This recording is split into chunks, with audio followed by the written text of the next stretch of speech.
Once again, it's your boy Kill Switch, and you know, something came up and just wanted to talk about it instead of talking to myself because, after a while that gets kind of weird. There were always rumors of another company trying to make a game console, and in the past year or two, things started to heat up a little more. Well, I can't say heat up because it still came as a secret to some people. But when you're a game developer, you pay attention to all that stuff, or at least you should. The new console now has a name, which, my god, I hope they change it. It's supposed to kill the PlayStation 5 and the Xbox 2, X345, whatever they call it. Xbox really went with some weird naming concepts. But anyway, the name of the box is a Mad Box. Mad Box. I. It sounds more like an Android console. This thing is supposed to be the most powerful thing ever. According to what the CEO has said, it will be so much more powerful than the PlayStation 5 and the Xbox. You're talking high-end PC for the year 2022, I believe. So that would mean that right now there's no technology for it. Supposedly things are sourced and whatever, but I don't know how that makes any sense. Plus, when you think about it, a console is a closed box. It's not a PC. So, will you be able to upgrade this thing? It doesn't seem like it. It seems like they're really going for an actual console. So, this thing is supposed to come out, be more powerful than the PlayStation 5, the Xbox 2, and then comes the rest. The rest of the presentation just made me say, why are you even doing this? As most people know, exclusives is where you get your fan base.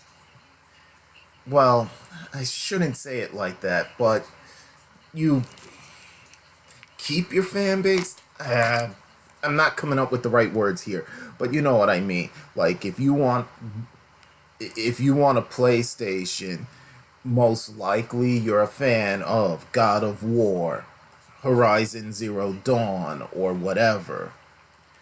If you want an Xbox, you may be a fan of Halo or Sea of Thieves. And according to the CEO, Madbox will have no exclusives. Okay, so you're going to build a box, but no exclusives.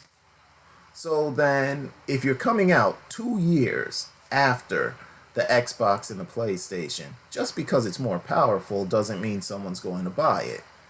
And having no exclusives makes it even worse. They're using the same kind of gimmicky technique that sold the iPhone. Supposedly more tech, more money, more advanced, but it does the same thing your other phone did last year. To me, that right there is what will kill this thing.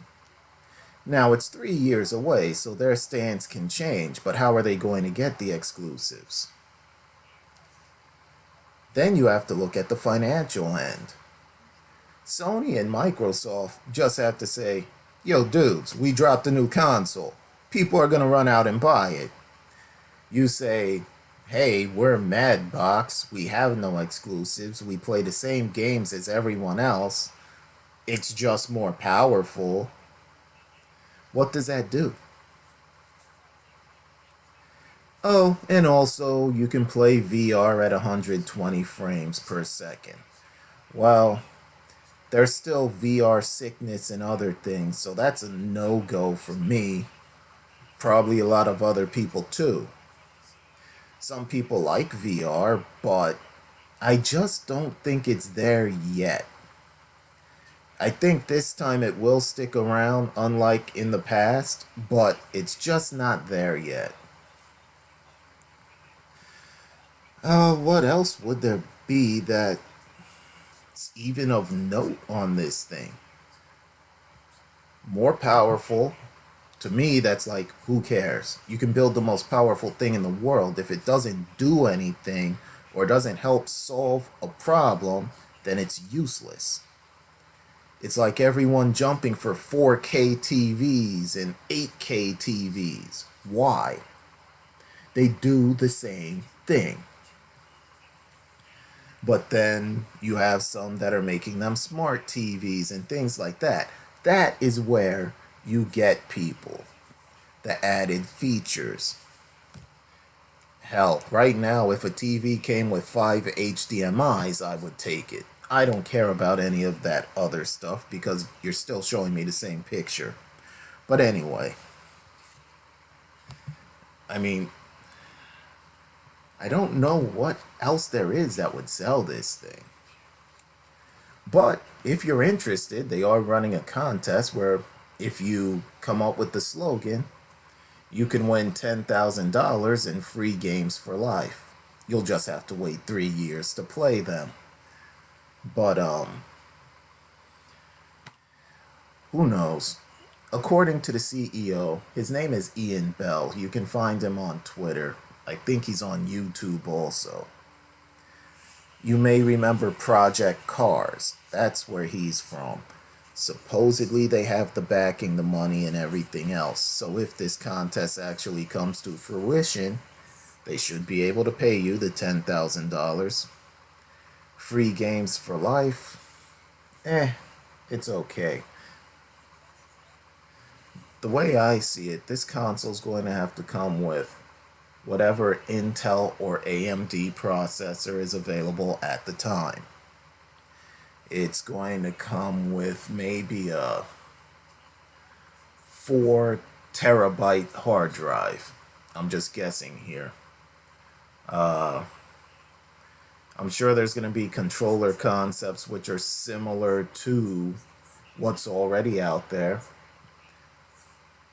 I mean, everyone else does that. But they're claiming they're going to compete with the big boys, and it just doesn't happen. Ouya claimed the same thing, and look what happened. And the Ouya wasn't anywhere close to being one of those. It was an Android box. An Android box is not going to compete with the big two. And I don't know if this one will either. Yes, I'm leaving Nintendo out of the equation because their tech isn't as high tech as the other two. But, Nintendo again has its fan base. They want Zelda and whatever else. The Mad Box has nothing. And you're going to have no exclusives. None. Zero. I mean, I can't stress that enough.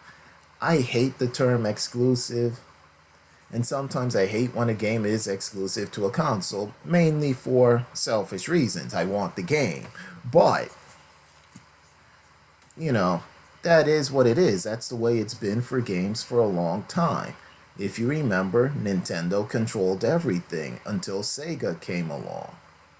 When Sega dropped the Master System, they started getting their own exclusives, and it went from there.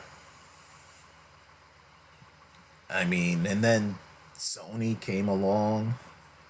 They took Final Fantasy from Nintendo, and it just kept going. All these different franchises went different places, mainly because money, mainly because they disagreed with the company, or they wanted to expand to new systems and weren't allowed to. So they just said, screw it, we're going over there. These are things that make each separate console a little more interesting in certain aspects than the other. Like, if I want to play Zelda, I have to get a Nintendo system. If I want to play God of War, I need Sony. If I want Halo, I need an Xbox. So, what is going to make the Mad Box stand out from the crowd? As of right now, I have no clue.